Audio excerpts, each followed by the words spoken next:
magkaisa. Kaya dapat bawat speaker na nagbigay ng kanilang oras, pawis, at katulad ninyo, nagsakripisyo, matuto muna tayong irespeto ang ating mga kasama upang maging malakas ang ating panawagan dito sa administrasyong ito na lisanin na ang palasyo ng Malacanang. Ano ang sigaw ng taong bayan? Marcos resign! Marcos resign! Sige pa! Marcos resign! Marcos resign! Marcos resign! Yung nandiyan sa gilid! Narito! Marcos resign! Marcos resign! Marcos resign! Marcos resign! Marcos resign! Marcos resign! Marcos resign! Alam nyo mga kababayan, huwag nating sayangin ang pagkakataong ito sapagkat ito na ay pinangunahan ng kapatid nating mananampalataya, ang Iglesia ni Cristo. Tama! At nandito tayo kahit na ngayong araw na ito ay kanilang event. Nandito tayo para sumuporta dahil hindi lamang sa pananampalataya nasusukat ang kagustuhan ng taong bayan, dahil lahat tayo ay pagod na sa panggagago. Tama! Lahat tayo ay sawang-sawa na sa pagnanakaw. Tama! Harap-harapan na tayong ginagago. Harap-harapan na tayong niloloko. 3 video ang lumabas. Ano pa ba ang gusto natin? Marcos resign! Resign! Marcos resign! Marcos resign! Maraming salamat po. Isa munang paglilinaw.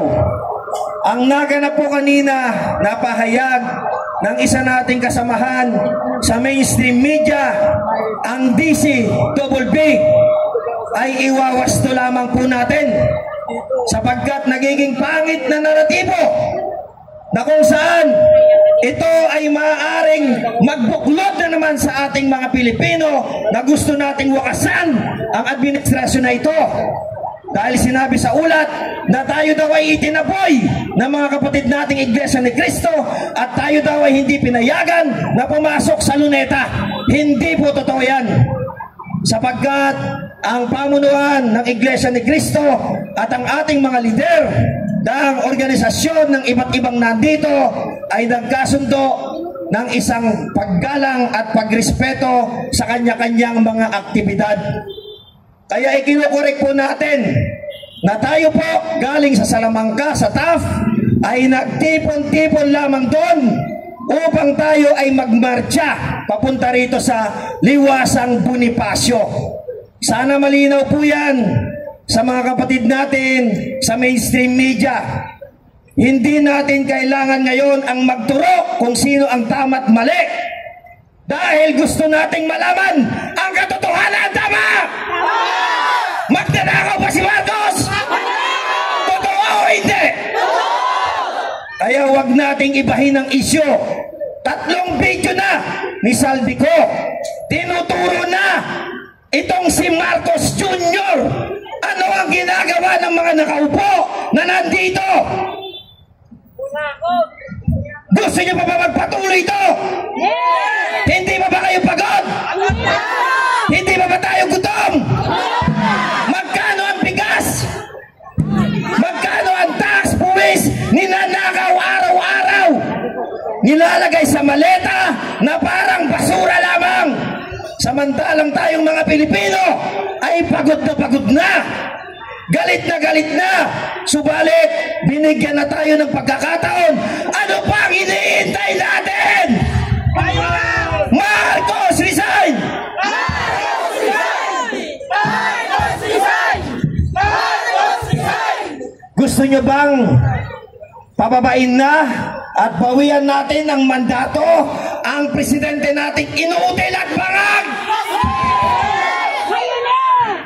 Uulitin ko, Gusto nyo bang bawian natin ng mandatong ipinagkatiwala natin na pinaniniwalaan natin?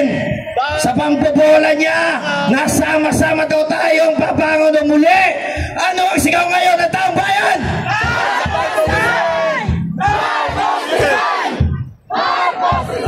Ngayong gabi ay gagawin po nating makasaysayan ito.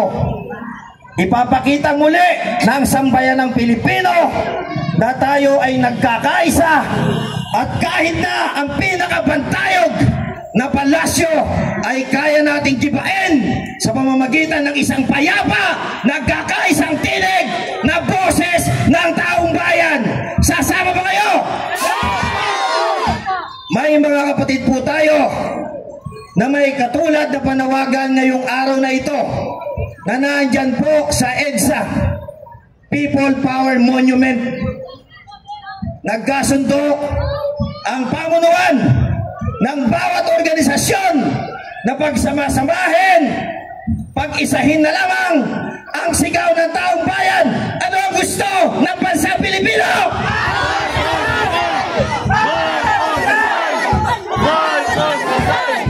Kaya mamaya lamang po, walang uuwi sapagkat sasamahan natin ang mga kapatid natin sa Iglesia ni Cristo.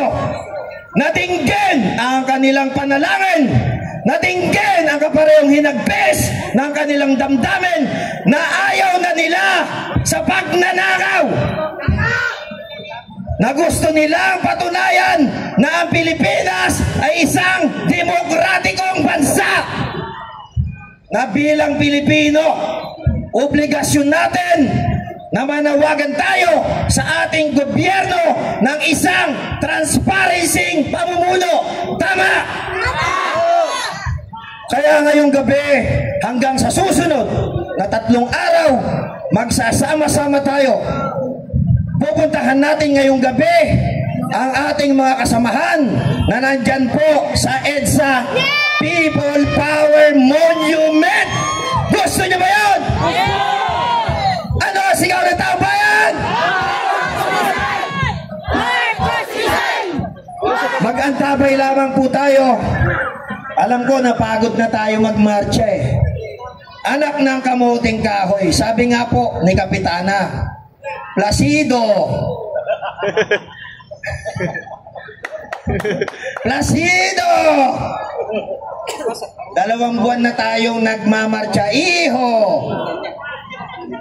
Ano ang nangyari sa ating mga kababayan? Wala bang epekto ang mga parte na inilabas na video ni Saldico? Ginagago tayo ng gobyernong ito. Kasama si Browner, gago din siya. Kasama daw si Browner. Brownie, chu-chu-chu-chu-chu-chu-chu. Gago ka.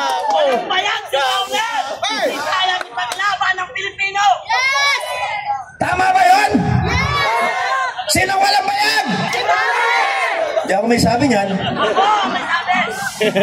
Alam na alam yan ni Atty. Di ba, Atty? Walang bayag si Browner. Alam na alam niya, palakpakan natin. Alam niya kasi yung mga sizes niyan eh. Anyway. Sa isang tingin lamang, alam na yan. Ano ulit? Walang bayag si Browner. Oh, walang bayag. Okay. Mamaya po, hinihintay lamang natin ang ating sasakyan galing sa Luneta. Ay, sorry. Oy, mga mainstream media yan ha. Nagkamali ako. Galing po ng EDSA. Sapagkat doon, meron tayong maayos na pagtitipon, mas organisado, mas preparado, at mas marami tayong maririnig na iba't ibang sektor na magsasalita na yan po ay dadaluhan din ng mga Pilipinong mga may talento para panatilihin tayong gising sa loob ng 3 araw. Gusto nyo bang makita si Elias? Yes! Gusto nyo bang makita si Elias? Yes! Sisimulan ko na! Hindi, di ba marunong sumayaw? So, hintay lang po tayo sa announcement. Meron pa po tayong natitirang mga speakers manatili po tayong nandito. Nakahanda po kaming hindi na ulit umuwi. 2 buwan na kami sa kalsada. Simula nung batasan, nandun na kami. Nang binato namin ng kamatis ang batasan. Napanood niyo ba yun? Araw-araw naming minumura ang lumalabas ng mga buwaya sa pinto ng batasan. Anong nangyari sa loob ng 3 araw? Meron din naman palang kahihiyan itong si Romualdez. Kaya yan ay tagumpay ng bansang maisog! Mabuhay mga Pilipino! Ngayon, magpapatuloy tayo. Maya-maya lamang, sabay-sabay nating tutunguhin ang People Power Monument sa EDSA. Papangunahan po yan ng ating mobile. Nakita ninyo doon. Kaya, dapat po yung mga magkakasama, wag na kayo maghiwa-hiwalay. Wag na kayo magpunta sa likod. Mahirap magsalita dito sa harap. Napakahalagang marinig ninyo ang bawat pagtatalumpati ng ating mga kababayan. Kasi naniniwala ako, yung mga patuloy na nakaupo, yung mga patuloy na nanonood lamang sa social media, at yung mga patuloy na doon lamang naglalabas ng galit, hindi po sapat yun. Huwag nating sayangin ang pagkakataon na nagbuwis na kayo at nagsakripisyo kayo ng panahon ngayong araw na ito. At naniniwala kami, 3 araw tayo dito. Sasama ba kayo? Sasama! Dahil ang gusto ng taong bayan, labanan ang korupsyon, bawiin ang mandato. Marcos resign! Marcos resign! Marcos resign! Marcos resign! Maraming salamat!